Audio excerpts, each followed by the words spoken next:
సమగ్రంగా ఉంది. ముఖ్యంగా ఈ ఎక్సైజ్ పాలసీకి సంబంధించి గత 5 సంవత్సరాల్లో ఎలాంటి సమస్యలు ఉన్నాయి, ప్రజలు ఎలాంటి బాధలు పడ్డారు, ముఖ్యంగా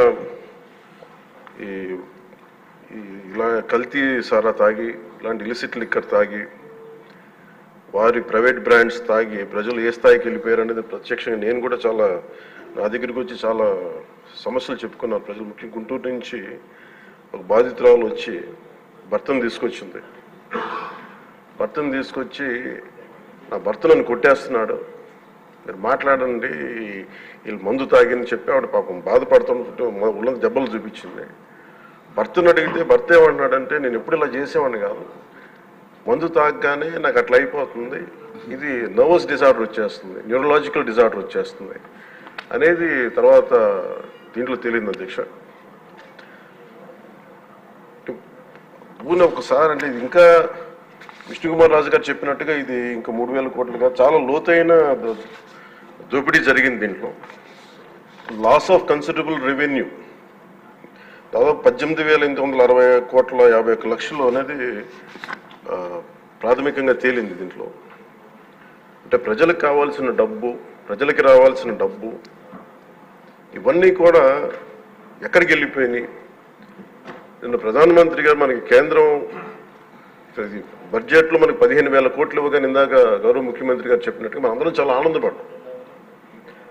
అంటే దీంట్లోనే నిజంగా ఈ 15,000 చిల్లర కోట్లు మనకు వచ్చిందంటే అసలు క్యాపిటల్కి ఇబ్బంది కూడా ఉండేది కాదు. పోలవరం చాలా వరకు అయిపోయాయి. ఇవన్నీ పక్కన పెడితే అధ్యక్ష, నిన్న రివ్యూ చేస్తా ఉంటే ఒక 20,000 తీసుకున్నాడు ఒక అధికారి, మన ఏసీబీ వాళ్ళు తీసుకున్నారు, ఇంటర్ డిపార్ట్మెంటల్ ఎంక్వైరీ చేస్తాం అని చెప్పేది ఒక రివ్యూ ఏదో కేసు గురించి చదువుతా ఉంటే తనకి కాంపెన్సేషన్ రావాలి, తనకి కోర్టుకి వెళ్ళారు. అది మాట్లాడుతున్నా ఒకటే అనిపించింది, ఒక చిన్నపాటి ఉద్యోగి తప్పు చేస్తే 20,000 రూపాయలు లంచం తీసుకున్నాడని చెప్పి లంచం తీసుకున్నందుకు ఏసీబీ ఎంక్వైరీ ఉంది, లేదంటే డిపార్ట్మెంటల్ ఎంక్వైరీ ఉంది. అలాంటిది రాష్ట్ర వ్యవహారాలు నడిపే ముఖ్యమంత్రి కానీ వారికి సంబంధిత సభ్యులు కానీ స్టేట్ ఎక్స్చెకర్కి 18,860 కోట్ల రూపాయలు పైచిలకు ప్రప్రథమంగా ఇక్కడే మనకి తేలుతూ ఉంటే వీళ్ళు శిక్ష పడకుండా ఎలా తప్పించుకుంటారు? శిక్ష పడాలి. మనకి నైతిక బలం, నైతిక హక్కు ఎలా ఉంటుంది అధ్యక్ష? మనకి ఒక అధికారి 20,000 రూపాయలు నువ్వు తప్పు చేశావని చెప్పి ఏసీబీకి పట్టిస్తున్నావు. వీళ్ళేమో దారుణంగా 18,000 కోట్లు అటు ప్రజల్ని కనీసం వాళ్ళ క్వాలిటీలు మన లిక్కర్ మనకి తాగాలని చెప్పి ఎవరిని మనం కూర్చోబెట్టి మనం పెంపొందించట్లా. ఓకే, ఒక వ్యసనం అనుకోండి, దానికి ఏదైనా పేరు పెట్టుకోండి. ముఖ్యంగా మనకి మద్యపాన నిషేధం అనేది చాలా చాలా కష్టమైన విషయం, ముఖ్యంగా ఆంధ్రప్రదేశ్. ఒకవైపు యానాం, ఇంకోవైపు మనకి మధ్యప్రదేశ్, ఇంకోవైపు చూస్తే మనకి తెలంగాణ, ఒరిస్సా, తమిళనాడు, కర్ణాటక, ఇన్ని బార్డర్స్ని షేర్ చేసుకొని మద్యపాన నిషేధం అనేది ఇప్పుడు చాలా కష్టసాధ్యమైన విషయం. గతంలో కూడా చేశారు, సాధించలేకపోయాం. ఇప్పుడు రెగ్యులేట్ చేయాల్సిన అవసరం ఉంది. ఇందాక గౌరవ సభ్యులు బుచ్చయ్య చౌదరి గారు చెప్పినట్టుగా ఒకటి స్టేట్ ఎక్స్చెకర్కి లాస్ జరిగింది, ప్రజలకి ఆరోగ్యానికి హాని జరిగింది. దాంతోపాటు అసలు ఈ వ్యసనాన్ని తగ్గించే పరిధిలో కూడా కొంత ఉండాలి, కొంత బడ్జెట్ కేటాయించాలి. ముఖ్యంగా డీ అడిక్షన్ సెంటర్స్ కానీ వీటితో పాటు కేటాయించాలి. అది కూడా సూచన బుచ్చయ్య చౌదరి గారు చెప్పిన సూచన కూడా మనం పరిగణలో తీసుకోవాలి అధ్యక్ష. ఎందుకంటే రేపొద్దు మనమే కనుక 18,20 ఎంత ఇది 18,000 కోట్లు ప్రస్తుతానికి వస్తే దాంట్లో కనీసం ఒక సర్టెన్ శాతం, ఒక 10% అంటాం, ఎంత పర్సెంటేజ్ పెద్దలందరూ కూర్చొని, విఘ్నులందరూ కూర్చొని దాంట్లో కొంత డీ అడిక్షన్కి దాన్ని ఖర్చు పెట్టాలి అధ్యక్ష. కేవలం దాన్ని ఆదాయంగా చూడకుండా అట్లీస్ట్ ఒక 10% డీ అడిక్షన్గా దాన్ని డీ అడిక్షన్ సెంటర్స్ ఖర్చు పెట్టాలి. కానీ అన్నిటికంటే కూడా ఈ రోజున మన గౌరవ ముఖ్యమంత్రి గారు చెప్పింది, వీళ్ళని ఎలా ఇన్వెస్టిగేషన్ అంటే అలిగేషన్స్, దీంతో ఎండ్ అయింది ఈ ప్రజెంటేషన్. ఇదే కనుక ఈ రోజున మనకి క్లాప్ మిత్రాస్కి ఈరోజు డబ్బులు లేక, అలాగే పంచాయతీ బోర్డులో దాదాపు 9 నెలల నుంచి మనకి జీతభత్యాలు లేక ఒక 59 మంది నలిగిపోతా ఉన్నారు.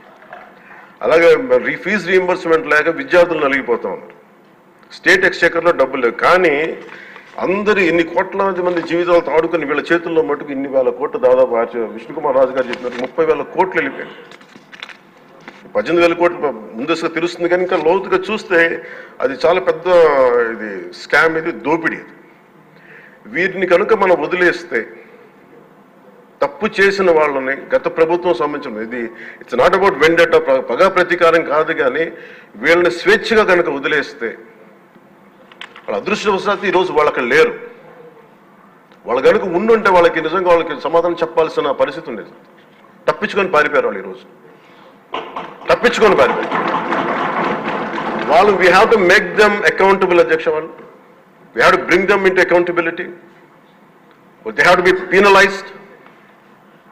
వాళ్ళు దయచేసి గౌరవ ముఖ్యమంత్రి గారికి నేను మీ తరపు నుంచి ఆయనకి తెలియజేసుకున్నాను అధ్యక్ష, దయచేసి వీరిని please we have to penalise them sir. వాళ్ళకి సరైన శిక్ష పడాలి సార్. వీళ్ళకి తప్పించుకోవడానికి కుదరదు సార్. ఏదంటే రేపు పొద్దున ఒక ట్రాఫిక్ కానిస్టేబుల్కి బలం ఇవ్వాలి అంటే ఆపగలమంటే వాళ్ళు ఏమంటారు సార్ లోపల? నేను చిన్నపాటి కానిస్టేబుల్ని అయితే నాకేమనిపిస్తే, మీరు పెద్దోళ్ళు అయితే వదిలేస్తారు, మమ్మల్ని అయితే పట్టుకుంటారంటారు సార్. మనకు రూలింగ్కి, గవర్నెన్స్కి, అడ్మినిస్ట్రేషన్కి నైతిక బలం పోదు అధ్యక్ష. ఐ రిక్వెస్ట్ యూ, నేను మీద మిమ్మల్ని నేను ఉద్దేశించి అందరినీ హౌస్ మెంబర్స్ గౌరవ సభ్యులందరినీ గౌరవ ముఖ్యమంత్రి గారిని అడుగుతున్నాను అధ్యక్ష మీ ద్వారా. They have to be punished and they have to be penalised whoever they are. ఇది వెండేట పగ ప్రతీకారాలతో కాదు, కానీ we promised that we will bring back accountability. We promised we were going to give a clean and clear governance. We have to live up to it. Thank you. ముఖ్యమంత్రి గారు sir, ముఖ్యమంత్రి గారు సమాధానం.